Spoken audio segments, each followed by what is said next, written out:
Assalamualaikum warahmatullahi wabarakatuh. Perkenalkan, kami dari kelompok 10 dari kelompok dasar-dasar keislaman. Kami di sini akan mempresentasikan tugas makalah kami yang berjudul Sejarah Perkembangan Aspek Teologi dalam Islam, yang beranggotakan saya sendiri, Ainun Sifah Habibah, kemudian rekan saya Muhammad Lutfi Fuadi, dan satu lagi Zahra Amelia. Sejarah perkembangan aspek teologi dalam Islam mencakup sejarah teologi Islam. Sejarah teologi Islam mencakup 4 periode, yaitu periode pra-klasik, periode klasik, periode pertengahan, dan periode modern. Selanjutnya, peta pemikiran aliran teologi dalam Islam. Selanjutnya, yang terakhir, lahirnya aliran-aliran teologi. Kemudian yang kedua adalah periode klasik. Periode ini dimulai dari 650 Masehi sampai 1250 Masehi. Teologi yang berkembang di era klasik ini adalah teologi sunatullah atau yang berdasarkan hukum alam. Teologi natural berprinsip pada keimanan yang berdasarkan hanya pada rasio. Teologi ini mengerti kajiannya filsafat, sehingga menghasilkan teologi berdasarkan argumen logis rasional. Lahirnya teologi ini didukung oleh lahirnya iklim dialog antara dua Islam dengan pemikiran Yunani. Ketika dunia Islam bersentuhan dengan peradaban Yunani, rasionalisme mulai tumbuh dalam dunia Islam. Inilah yang membangun teologi para pemikir Islam. Periode ini terbagi menjadi dua fase. Yang pertama, fase klasik 650 sampai 1000 Masehi. Periode di mana daerah Islam mulai meluas dari Afrika Utara sampai ke Spanyol di dunia barat, dan dari Persia sampai ke India Timur. Pada masa ini, ilmu pengetahuan dan peradaban Islam banyak berkembang, munculnya ulama-ulama fikih. Kemudian yang kedua adalah fase disintegrasi, dimulai dari 1000 Masehi sampai 1250 Masehi, di mana ini persatuan umat Islam mulai mengalami kemunduran. Konflik politik menjadi salah satu penyebabnya. Pada teologi di fase ini termasuk teologi Qadariyah. Paham ini terkenal dengan nama free will, free act, yaitu manusia mempunyai kebebasan dan kemerdekaan dalam menentukan hidupnya sendiri. Karena teologi ini, umat Islam kembali berkembang seperti pada bidang tasawuf dan bidang sains.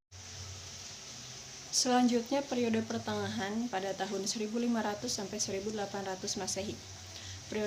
Periode ini mengalami pembalikan sejarah antara Islam dan Barat. Islam yang di era klasik bisa mencapai kejayaan ilmu pengetahuan dan teknologi berkat dialognya dengan dunia Barat, maka di era pertengahan ini Islam justru mengalami era kegelapan. Pada periode ini juga dibagi menjadi dua bagian, yaitu periode pertengahan pertama dan periode pertengahan kedua. Pada periode pertengahan pertama pada tahun 1250 sampai 1500 Masehi, fase ini disebut juga fase kemunduran karena bibit perpecahan dan disintegrasi antara umat Islam mengalami eksalasi. Secara umum, teritori Islam menjadi dua bagian, yaitu pertama bagian Arab dengan Mesir sebagai pusatnya, kedua bagian Persia dengan Iran sebagai pusatnya. Lalu periode pertengahan kedua yaitu tahun 1500 sampai 1800 Masehi.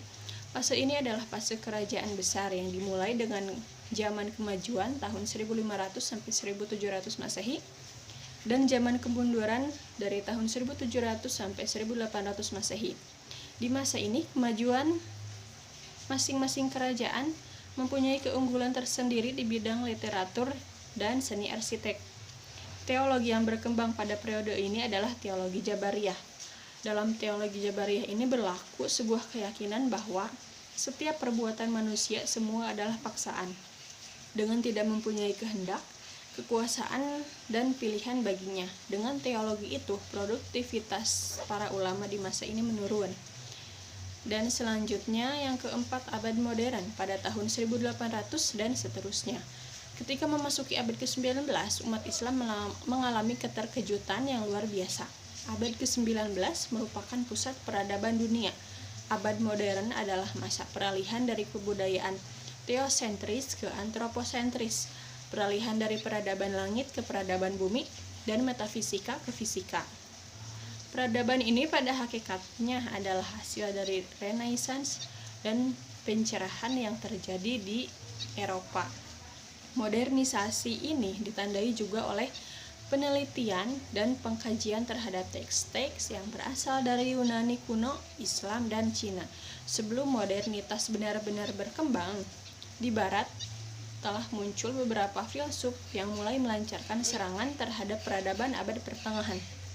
Dengan serangan-serangan itu, lahirlah modernitas secara epistemologis yang ditandai oleh kembalinya rasionalitas yang sebelumnya di era pertengahan.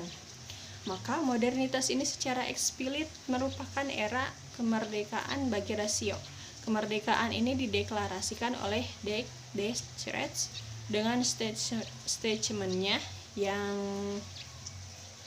artinya aku berpikir maka aku ada.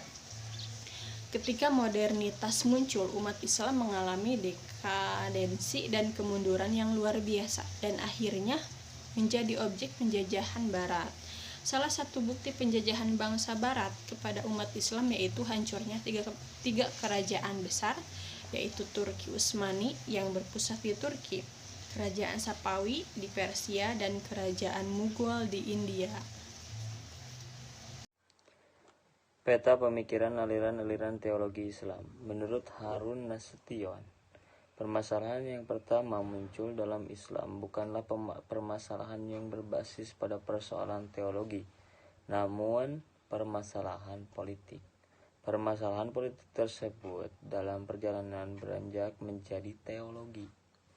Menurut fakta sejarah, perseteruan antara Ali bin Abi Thalib dengan Muawiyah bin Abi Sufyan merupakan titik balik dari pergeseran masalah politik menjadi masalah teologi. Perseteruan tersebut diselesaikan dalam Perang Siffin yang dimenangkan kelompok Muawiyah dengan jalan tahkim. Peristiwa tahkim tersebut menguntungkan pihak Muawiyah. Perjatuhan Ali bin Abi Thalib sebagai khalifah disepakati oleh Amr bin As. Dampak peristiwa tahkim kubu Ali bin Abi Thalib terpecah menjadi golongan, yakni golongan penduduk Syiah, golongan yang menyatakan keluar dari Khawarij, golongan yang menjauhkan diri dari golongan yang lain disebut Murji'ah. Kaum Khawarij pandangan bahwa semua orang yang menjalani tahkim berdosa besar, murtakib al-kabir dan kafir dalam artian keluar dari Islam dan harus dibunuh. Tetapi pandangan ini bertolak belakang. Pada surat Al-Maidah ayat 44, persoalan dosa besar tersebut mempunyai pengaruh besar dalam pertumbuhan aliran teologi Islam. Sekian dari kelompok kami, terima kasih atas perhatiannya. Mohon maaf jika banyak kekurangan dan kesalahan. Dicukupkan sekian. Wassalamualaikum warahmatullahi wabarakatuh.